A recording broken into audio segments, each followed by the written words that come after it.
In a town where racial prejudice runs deep, the Brooks family faces rejection from Arnold Mitchell, a real estate broker whose biases have long dictated their fate. But when Arnold's daughter Sofia befriends the Brooks, everything changes. Will their genuine connection be enough to overcome years of deep-rooted discrimination? If you're joining us for the first time, don't forget to subscribe and join us on this journey. Meet the Brooks family. Jada, a dedicated high school teacher. Elijah, a compassionate pharmacist. And their daughter Maya. They're the kind of neighbors everyone wants, hardworking, kind, and always ready to lend a hand. Elijah's pharmacy is known for giving free services to those in need, while Jada inspires the next generation in her classroom. Like many families, the Brooks dream of a better life. They've set their sights on a home in a nicer neighborhood, a symbol of their hard work and a step towards a brighter future. But as they begin their search, they're unaware of the invisible barriers that stand in their way. What unseen forces are about to challenge their dream? And how will their encounter with prejudice shape their future? Arnold Mitchell's office exuded an air of success and exclusivity. As a prominent real estate broker in town, he'd built his reputation on maintaining the character of certain neighborhoods.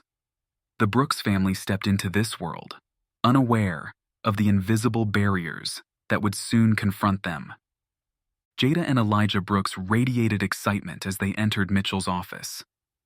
Their years of hard work had finally brought them to this moment, the chance to buy a home in one of the town's most desirable areas.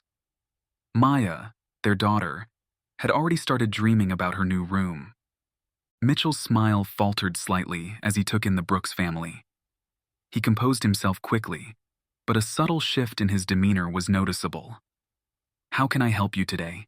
he asked, his tone professional but lacking warmth. Elijah explained their situation with enthusiasm. "We're looking for a home in the Oakwood neighborhood. We've saved for years, and with my pharmacy doing well and Jada's teaching position, we're ready to make the move." Mitchell nodded, his expression unreadable. "Oakwood is a very particular neighborhood. Are you sure it's the right fit for your family?" Jada's brow furrowed slightly. "We've done our research, Mr. Mitchell. The schools are excellent and the community seems wonderful. We're confident it's where we want to be." As the conversation progressed, Mitchell's responses became increasingly evasive. He spoke of other neighborhoods that might be more suitable and cited vague concerns about community fit and property values. The crushing moment came when Mitchell finally dropped all pretense. "I'm sorry, but I don't think Oakwood is the right place for your family. There are concerns about overcrowding and noise levels. I'm sure you understand." The Brooks family sat in stunned silence. Elijah's jaw clenched, while Jada placed a comforting hand on Maya's shoulder. The weight of Mitchell's words hung heavy in the air, a painful reminder of the discrimination they'd hoped to leave behind. As they left Mitchell's office, the impact of his rejection rippled through the Brooks family. Their dream, so close they could almost touch it, now seemed impossibly far away. But beneath their disappointment, a spark of determination began to grow.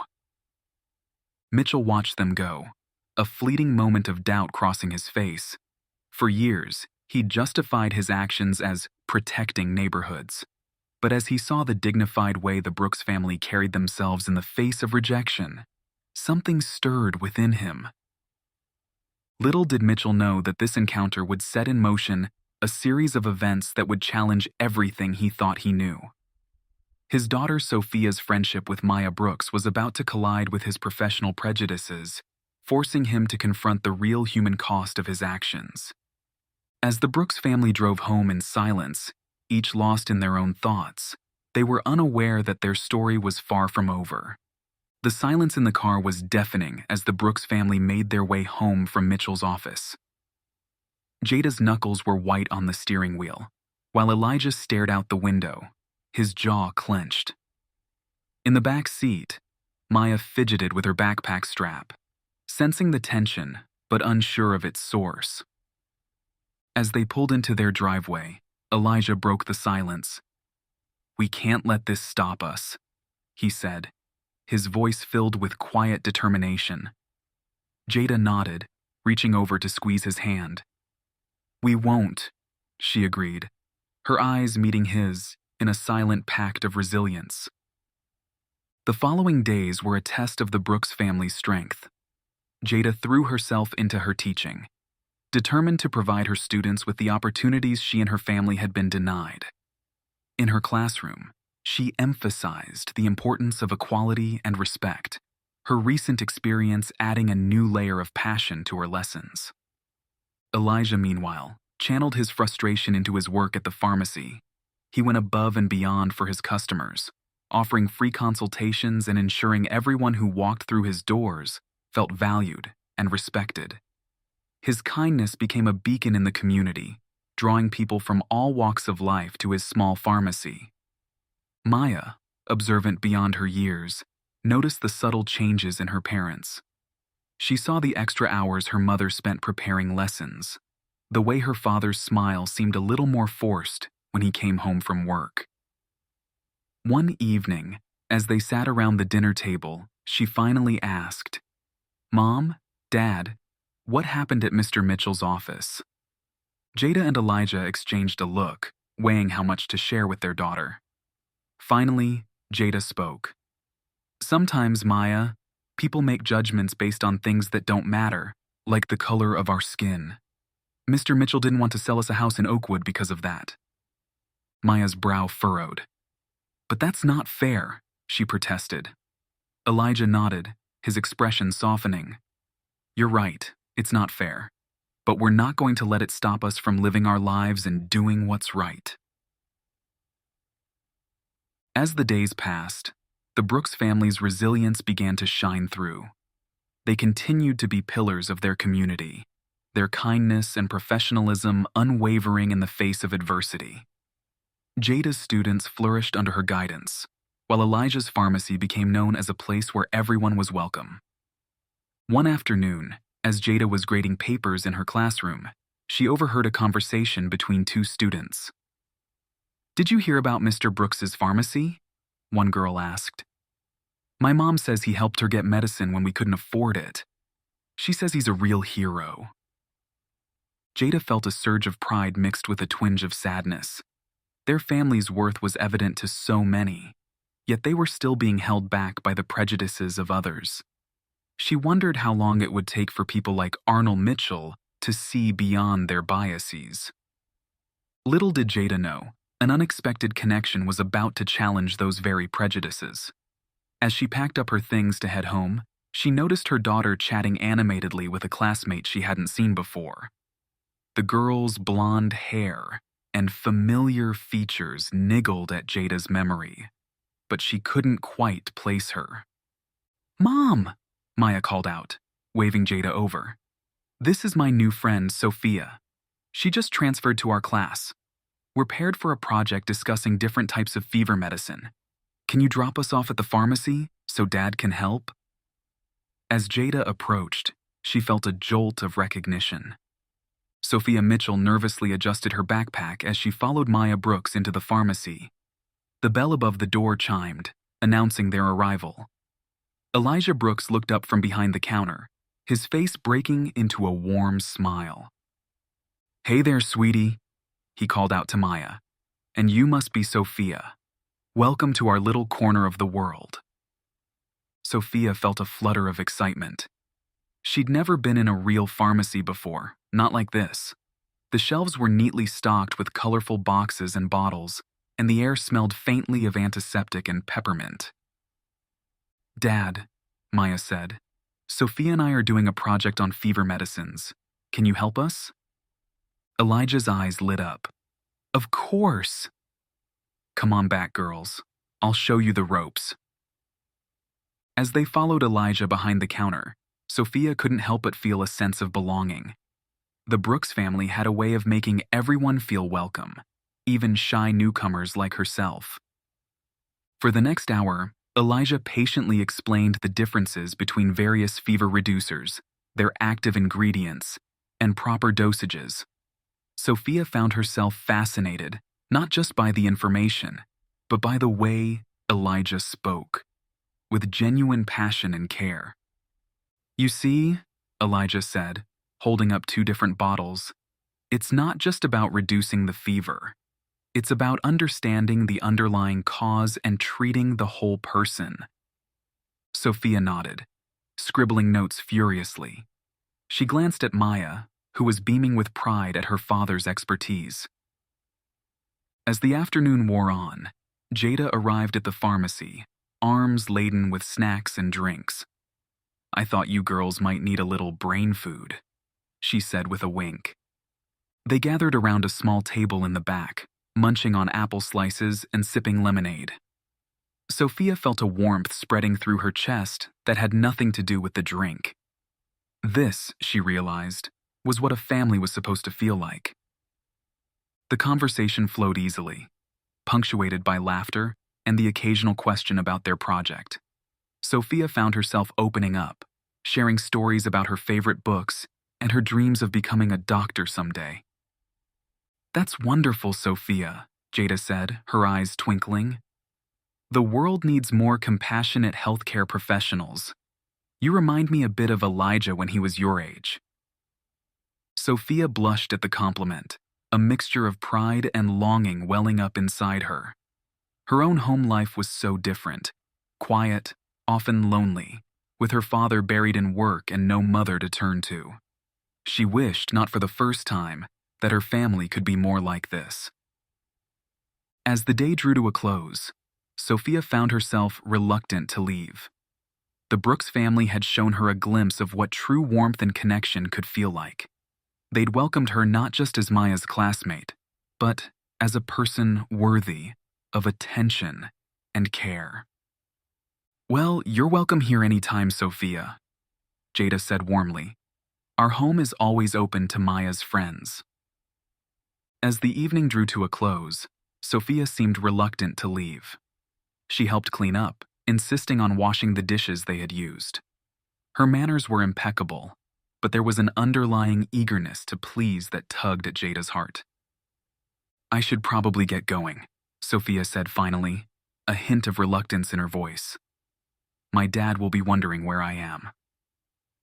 As they drove Sofia home, Maya and her friend continued to chat excitedly about their project.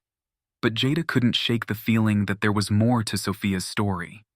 The girl's longing looks at their family interactions, her careful politeness, and her reluctance to leave all pointed to something missing in her own home life. Pulling up to a large house in an affluent neighborhood, Jada was surprised. She had assumed Sofia lived closer to their area of town. As Sofia gathered her things, she turned to the Brooks family with a grateful smile. "Thank you so much for everything," she said sincerely. "This was really nice."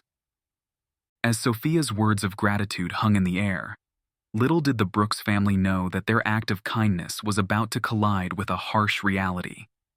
What happens when two worlds, separated by prejudice, suddenly intersect? Jada's hand froze on the steering wheel as she stared at the man emerging from the front door of Sofia's house. The Brooks family watched in stunned silence as Arnold Mitchell strode towards their car, his face a mask of confusion and growing anger. "Sofia, what's going on here?" Arnold's voice was sharp, his eyes darting between his daughter and the family in the car. "Who are these people?" Sofia stepped out of the car, her earlier warmth replaced by sudden nervousness. "Dad, this is my friend Maya and her parents. They helped us with our school project today." Recognition dawned on Arnold's face as he looked at Jada and Elijah. His jaw tightened, and a flicker of discomfort passed over his features. "Mr. and Mrs. Brooks," he said stiffly, "I didn't realize you knew my daughter." Elijah, ever the diplomat, stepped out of the car with an extended hand. "Mr. Mitchell, it's good to see you again. Sofia's a wonderful girl. She and Maya have become fast friends." Arnold hesitated before shaking Elijah's hand, his movements mechanical. The tension in the air was palpable, thick enough to cut with a knife. Sofia looked between her father and the Brooks family, confusion evident on her face. "Sofia, say goodbye and come inside," Arnold said, his tone leaving no room for argument. "We need to talk." As Sofia gathered her things, she turned to the Brooks family with an apologetic smile. "Thank you again for everything. I had a great time." Jada's heart ached as she watched Sofia walk towards her house, shoulders slumped under the weight of her father's disapproval. The girl's earlier joy had evaporated, replaced by a cloud of uncertainty. Once inside, Arnold paced the living room, his face a storm of conflicting emotions. "Sofia, I don't want you spending time with that family anymore," he said firmly. Sofia's eyes widened in disbelief. "But why?" "They're so nice, Dad. Mr. Brooks taught us all about different medicines, and Mrs. Brooks is Maya's mom and my teacher. They made me feel so welcome." Arnold ran a hand through his hair, frustration evident in every movement. "It's complicated, Sofia. There are differences between us and them. It's better if you stick with your own kind." Sofia's brow furrowed, her voice small but determined. "What differences?" "They're just people, Dad. Really good people." Arnold felt his certainties begin to crumble in the face of his daughter's innocent questions. He had spent years justifying his actions, convincing himself that he was protecting his community. But now, confronted with Sofia's open-mindedness and the undeniable kindness of the Brooks family, doubt began to creep in. "It's not that simple," Arnold muttered, more to himself than to Sofia. "There are rules, expectations." Sofia's next words hit him like a punch to the gut. "But isn't that what you always taught me? To judge people by their character, not by how they look?" Arnold felt the weight of his own hypocrisy pressing down on him. He had indeed taught Sofia those values, never expecting them to challenge his own deeply ingrained beliefs. The cognitive dissonance was overwhelming. As the days passed, tension simmered in the Mitchell household. Sofia's admiration for the Brooks family only grew, while Arnold grappled with his long-held prejudices. He found himself lying awake at night, replaying his interactions with the Brooks family, searching for justification for his actions and finding none. One evening, as Arnold passed by Sofia's room, he overheard her on the phone with Maya. The girls were excitedly discussing their upcoming science fair project, their enthusiasm infectious.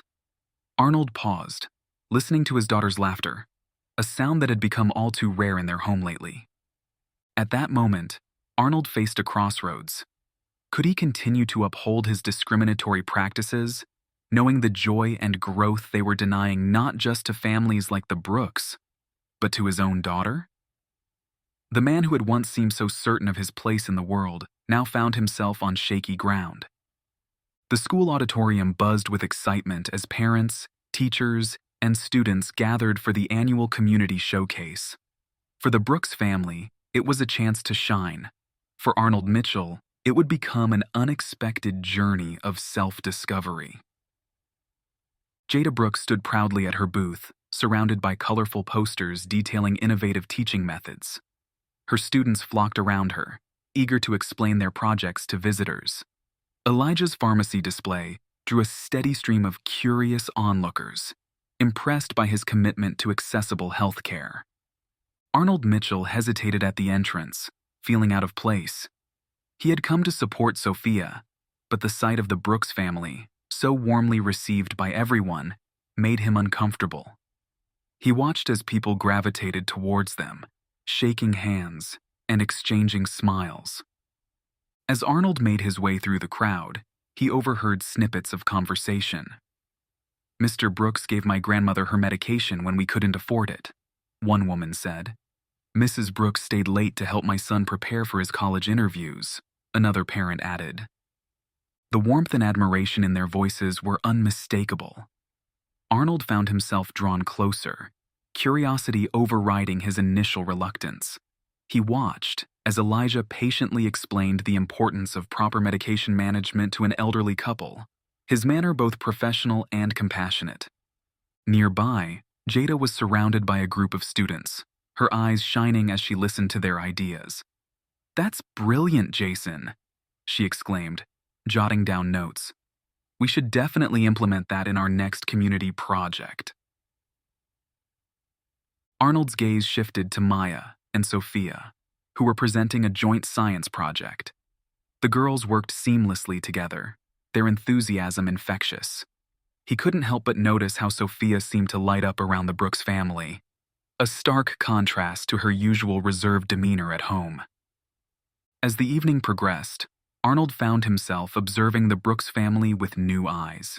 He saw their dignity in the face of challenges, their unwavering professionalism, and the genuine warmth they extended to everyone around them.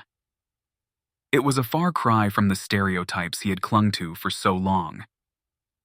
A pivotal moment came when Arnold witnessed Elijah and Jada helping an elderly teacher who had stumbled.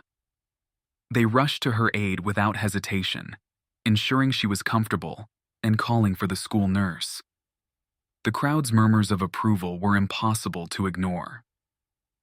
Arnold felt a twinge of shame. He had spent years judging people based on superficial criteria, yet here were the Brooks, embodying the very values he claimed to uphold. Their actions spoke louder than any preconceived notions he had harbored. As the event drew to a close, Arnold found himself standing near the Brooks booth. Elijah noticed him and, despite their history, extended a hand. "Mr. Mitchell, glad you could make it." Sofia's project was impressive. Arnold hesitated for a moment before shaking Elijah's hand. "Yes, she and Maya did a great job," he replied, his voice tinged with uncertainty. Jada joined them, her smile warm but cautious. "It's wonderful to see parents supporting their children's education," she said. "Sofia's a bright girl. You must be very proud." Arnold nodded, words failing him. The genuine kindness in their voices, despite knowing how he had treated them, was overwhelming. He mumbled a quick goodbye and hurried towards the exit, his mind a whirlwind of conflicting emotions. As he drove home, Arnold couldn't shake the image of the Brooks family from his mind. Their contributions to the community were undeniable. Their kindness, even towards him, was humbling. For the first time, he began to question the beliefs that had guided his actions for so long. Sofia's laughter echoed through the Brooks living room, a sound that had become increasingly familiar over the past few weeks. The young girl had found a second home here, a place where she felt truly seen and understood. Jada and Elijah welcomed her with open arms, their warmth a stark contrast to the tension that often filled her own house. Arnold Mitchell stood across the street, watching from his car as Sofia disappeared into the Brooks home once again. His grip tightened on the steering wheel, a mix of emotions swirling within him. He'd driven her here, unable to refuse her pleading eyes, but he couldn't bring himself to go inside. Through the window, he could see glimpses of the scene unfolding. Sofia and Maya sprawled on the floor, textbooks and notebooks scattered around them. Jada knelt beside them, pointing something out in a book, her face animated as she explained. Elijah emerged from the kitchen, carrying a tray of snacks, his smile wide as he set it down for the girls. Arnold's world was crumbling around him. As he watched Sofia find solace in the Brooks home, a place he'd tried so hard to keep her from, he realized he was losing more than just his prejudices. What would it take for him to bridge the growing chasm between himself and his daughter? The laughter drifted out again, and Arnold felt a pang in his chest. When was the last time he'd heard Sofia laugh like that at home? He tried to remember the last time they'd spent an evening together, just talking and enjoying each other's company. The realization that he couldn't recall such a moment hit him hard. As the afternoon wore on, Arnold remained in his car, unable to leave, but unwilling to join. He watched as other neighborhood kids dropped by, easily welcomed into the Brooks home. The house seemed to pulse with life and warmth, a beacon in the community that he'd been too blind to see. His mind drifted back to the community showcase, to the respect and admiration the Brooks family had commanded. He thought of Elijah's patience with the elderly couple, Jada's enthusiasm with her students, and the way Sofia had blossomed under their care. The cognitive dissonance was overwhelming. Hours passed and finally, Sofia emerged from the house. She was flanked by the entire Brooks family, all of them laughing at some shared joke. Arnold watched as Jada gave Sofia a warm hug and Elijah ruffled her hair affectionately. The girl's face was alight with happiness, a stark contrast to her usual demeanor at home. As Sofia approached the car, Arnold quickly composed himself, trying to hide the turmoil of emotions he was feeling. She slid into the passenger seat, still grinning. "Did you have a good time?" Arnold asked, his voice gruff with suppressed emotion. Sofia nodded enthusiastically. "It was great, Dad. Mr. Brooks helped us with our science project, and Mrs. Brooks made her famous chocolate chip cookies. They said I could come back any time." Arnold felt a lump form in his throat. That's nice of them," he managed to say. As they drove home in silence, Arnold couldn't shake the image of the Brooks family from his mind. Their kindness, their openness, their willingness to welcome his daughter despite everything he'd done. It was a powerful testament to their character. For the first time, Arnold began to see the real impact of his actions. It wasn't just about property values or neighborhood demographics. It was about people, real, living, breathing people with dreams and aspirations. People like the Brooks family, who had so much to offer the community. People like Sofia, who deserved to grow up in a world free from the prejudices he'd clung to for so long. The weight of his realizations pressed down on Arnold. He'd spent years justifying his actions, convincing himself that he was protecting his community. But now, faced with the undeniable evidence of the Brooks' positive influence, he couldn't ignore the truth any longer. His prejudices weren't protecting anyone. They were causing real harm. Not just to families like the Brooks, but to his own daughter and the community as a whole. The doorbell's chime echoed through the Brooks' home, interrupting their quiet evening. Jada and Elijah exchanged puzzled glances, not expecting visitors at this hour. As Elijah opened the door, they were both stunned to see Arnold Mitchell standing on their porch, his usual confident demeanor replaced by an air of uncertainty. "Mr. and Mrs. Brooks," Arnold began, his voice wavering slightly. "I hope I'm not interrupting. I need to speak with you." Jada and Elijah invited him in, their surprise evident. Arnold's eyes darted around the room, taking in the warm, lived-in feel of their home. He cleared his throat, clearly uncomfortable but determined. "I owe you both an apology," he said, his words coming out in a rush. "My behavior towards you was inexcusable. I've spent weeks reflecting on my actions, and I realize now how wrong I was." The Brooks family listened in stunned silence as Arnold continued, explaining how his interactions with them, especially through Sofia, had forced him to confront his own prejudices.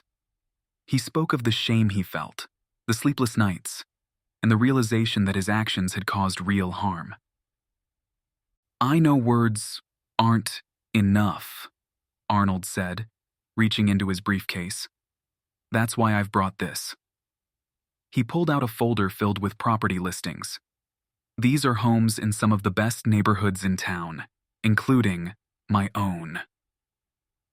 I want to personally help you find the perfect home for your family." Jada and Elijah were speechless.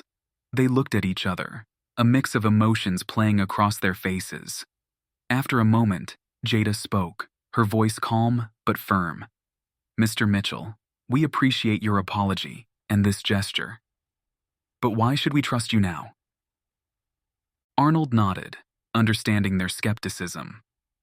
"You're right to question my motives. I don't expect you to forgive me immediately, but I'm committed to making real changes, not just for you, but for our entire community. I've already started reviewing my past practices and reaching out to other families I've wronged." As they talked, the tension in the room gradually eased.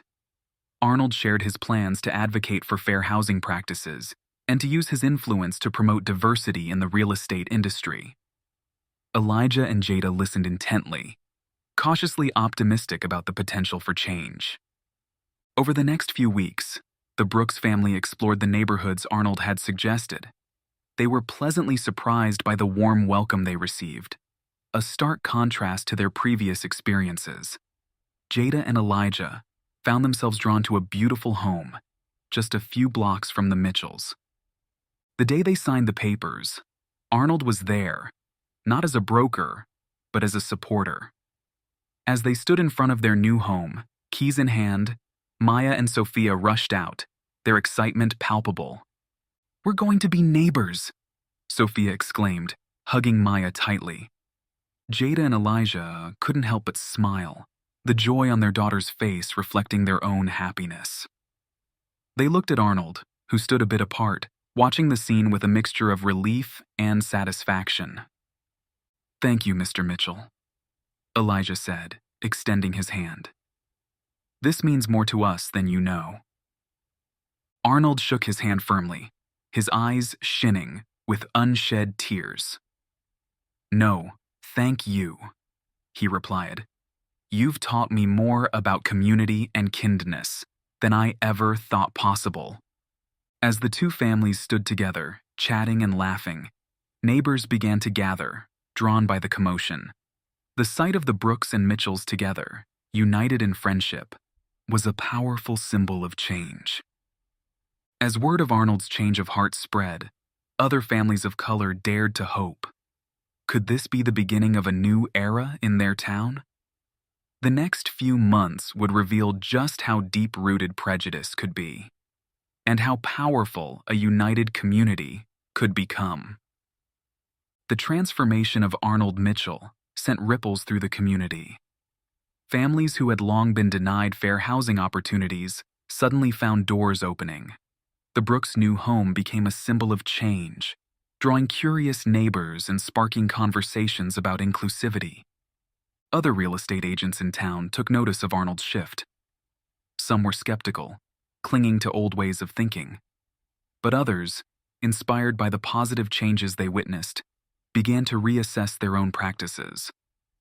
Arnold found himself mentoring younger agents, teaching them about fair housing laws and the importance of treating all clients equally. The Mitchell and Brooks families grew closer, their friendship deepening as they navigated this new terrain together. Sofia and Maya became inseparable, their bond serving as a living example of the benefits of diversity. Weekend barbecues and game nights became regular occurrences, with neighbors from various backgrounds joining in. Jada noticed a shift in her classroom as well. Students who had once been hesitant to interact across racial lines now formed study groups and friendships. She overheard conversations about cultural differences, not as barriers, but as points of interest and learning. Elijah's pharmacy saw an influx of new customers from all parts of town. People who had previously avoided the area now sought out his expertise and kind demeanor. He expanded his services, offering free health screenings and educational workshops that brought the community together. The town's annual festival took on new life that year. What had once been a segregated affair now bustled with energy as people from all backgrounds mingled freely. Food stalls offered diverse cuisines, and cultural performances drew appreciative crowds. Arnold, standing with the Brooks family, marveled at the vibrant scene before him. "I never realized what we were missing," he admitted, his voice thick with emotion. Jada squeezed his arm gently. "It's not about what we missed, but what we're building now," she said. As more families of color moved into previously restricted neighborhoods, there were, inevitably, some tensions. Longtime residents grumbled about change, and isolated incidents of discrimination still occurred. But the tide had shifted. Community leaders, emboldened by the positive changes, took a firm stance against bigotry. The local council, spurred by this grassroots movement, began reviewing outdated policies. They established a diversity and inclusion committee, with Jada and Arnold as key members. Together, they worked on initiatives to promote fair housing, improve education equity, and celebrate the town's growing multicultural identity. 1 year after the Brooks family moved into their new home, the town held a special ceremony. It wasn't just about celebrating diversity. It was an acknowledgement of past wrongs and a commitment to a better future. Arnold, standing before a mixed crowd of familiar and new faces, spoke from the heart. "A year ago, I was part of the problem," he said, his voice carrying across the hushed audience. "I thought I was protecting our community, but I was only holding us back. Thanks to the patience and kindness of families like the Brooks, I've learned that true community is built on understanding and inclusion." As Arnold's words sank in, a sense of possibility filled the air. People who had once viewed each other with suspicion now saw neighbors and friends. Children played together freely, their laughter a testament to the innocence that adults often lost sight of. The transformation wasn't complete, and challenges remained. But the foundation had been laid for a more inclusive, vibrant community. As families gathered for a potluck dinner following the ceremony, the array of dishes reflected the town's new diversity and its newfound strength. The journey from discrimination to understanding is rarely straightforward. For Arnold Mitchell, it took personal connections to challenge his long-held prejudices. Through his daughter's friendship with Maya Brooks and his own interactions with the Brooks family, Arnold was forced to confront the human cost of his actions. This story reminds us that change is possible, even in the most unlikely circumstances. It shows how personal relationships can bridge divides and transform communities. The Brooks family's resilience and kindness in the face of adversity became a catalyst for change, not just for Arnold, but for an entire town. As viewers, we're challenged to reflect on our own biases and take steps towards creating more inclusive communities. The power of friendship and understanding across racial lines can be truly transformative, reshaping not just individual lives but entire societies.